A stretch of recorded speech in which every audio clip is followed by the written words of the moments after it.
আসসালামু আলাইকুম ওরহমতুল্লাহি ওবারাকাতুহ। একজন এসএসসি স্টুডেন্ট হিসেবে যে এসএসসিতে পড়ছে, সে অবশ্যই এইচএসসি হায়ার ম্যাথ সম্পর্কে খুবই ভুগেছে এবং ভুগছে। অ্যাকচুয়ালি আমিও একজন এইচএসসি স্টুডেন্ট, তো আমি জানি যে কোন কোন টপিক কিভাবে পড়া লাগে, সেই বিষয়টি তোমাদের সামনে তুলে ধরব। এইচএসসি তে যারা নতুন বা উঠেছ বা উঠবে সামনের বছর, তারা যদি আগ্রহ দেখতে চাও তাহলে এই ভিডিওটি দেখতে পারো। তাহলে আশা করছি তোমাদের মনোযোগ, তোমাদের smart hard work, not hard work, smart hard work যদি থাকে তাহলে তোমরা অবশ্যই অবশ্যই ভালো করতে পারবে। Number 1, vector, matrix, differential, integral, এগুলোতে ভালো দখল করে তোলো। অর্থাৎ হায়ার ম্যাথে কিছু কিছু অধ্যায় আছে যেগুলো ম্যাথে ভেরি ভেরি ইম্পর্টেন্ট, যেমন ম্যাট্রিক্স থেকে আসবে, ডিফারেন্সিয়েশন থেকে গ্যারান্টি আসবে, ইন্টিগ্রেশন থেকে 100% আসবে, ত্রিকোণমিতি থেকে 100,00,000% আসবে। তাহলে 4টা তোমরা কমন পেয়ে গেলে। ভেক্টর থেকে আসতে পারে, বিন্যাস সমাবেশ থেকে আসতে পারে। ফাংশন ভেরি ভেরি ইম্পর্টেন্ট একটা চ্যাপ্টার, বিন্যাস সমাবেশ বললাম। এগুলো তোমরা যদি পড়ো তাহলে অবশ্যই তোমরা ভালো করতে পারবে ম্যাথে। 2, প্রতি অধ্যায় থিওরি ভালোভাবে বুঝো। ফর্মুলা মুখস্থর আগে এর উৎস এবং প্রয়োগ বোঝার চেষ্টা করো। ধরো একটা ফর্মুলা, এই ফর্মুলাটা কিভাবে আসলো সেটা আগে জানতে হবে। তারপরে এই ফর্মুলা দিয়ে কোন কোন ম্যাথ, কিভাবে ম্যাথ করতে হয় সেটা ভালোভাবে বুঝতে হবে। বিশেষ করে একটা ম্যাথ দেওয়া আছে, সেই ম্যাথটা তুমি যখন করবে, সেই ম্যাথটা তোমার সূত্রের মতো ফেস করে বা সূত্রের মতো দেখতে যেন লাগে সেরকম একটা প্রসেসিং করে ম্যাথ করা হয়। প্রসেস করার পর সূত্র ফলানো হয়। এটা তোমরা যারা নতুন আছো তারা হয়তো ভবিষ্যতে বুঝতে পারবে ম্যাথ করে। নাম্বার 3, বোর্ড প্রশ্ন বিশ্লেষণ, বিগত 10 বছরের প্রশ্ন।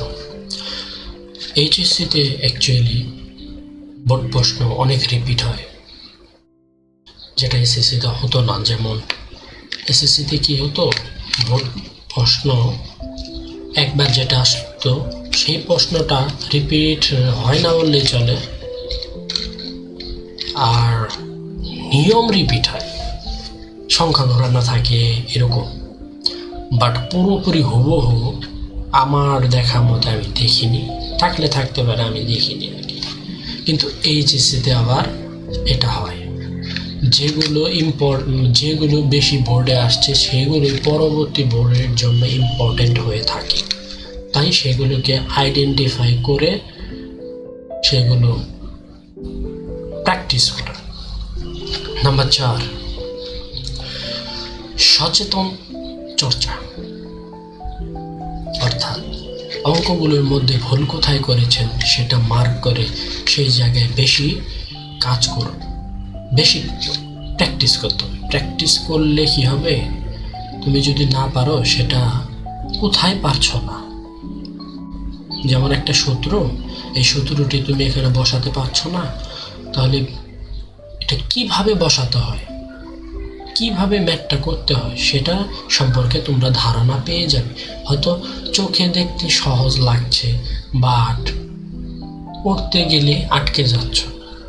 এজন্য সহজ ম্যাথ হলেও একবার করে অন্তত তোমাকে প্র্যাকটিস করতে হবে, আর যেগুলো ইম্পর্টেন্ট সেগুলো বারবার প্র্যাকটিসে রাখতেই হবে।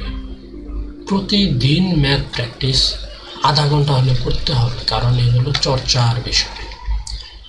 নাম্বার 5, নিয়মিত রিভিশন ও মডেল টেস্টিং। অর্থাৎ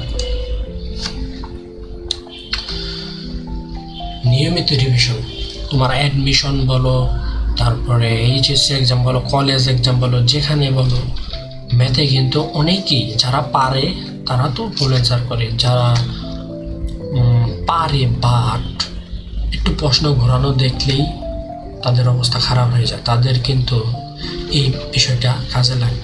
নিয়মিত রিভিশন ও মডেল টেস্ট, বেশি বেশি মডেল টেস্ট দিতে হবে, কারণ বেশি বেশি পরীক্ষা দিলে ওই পরীক্ষার এনভায়রনমেন্ট সম্পর্কে সে জানতে পারবে। এছাড়াও নিয়মিত রিভিশন দিলে কোথায় সে ভুল করছে সেগুলো আইডেন্টিফাই করা যাবে। এবং টাইম ম্যানেজমেন্ট চর্চা, অর্থাৎ 30 টাইম সিকিউ 30 মিনিটে দেওয়ার চেষ্টা করবে, 25 টাইম সিকিউ 25 মিনিটের আগে করার চেষ্টা করবে, আগে করার। কেন?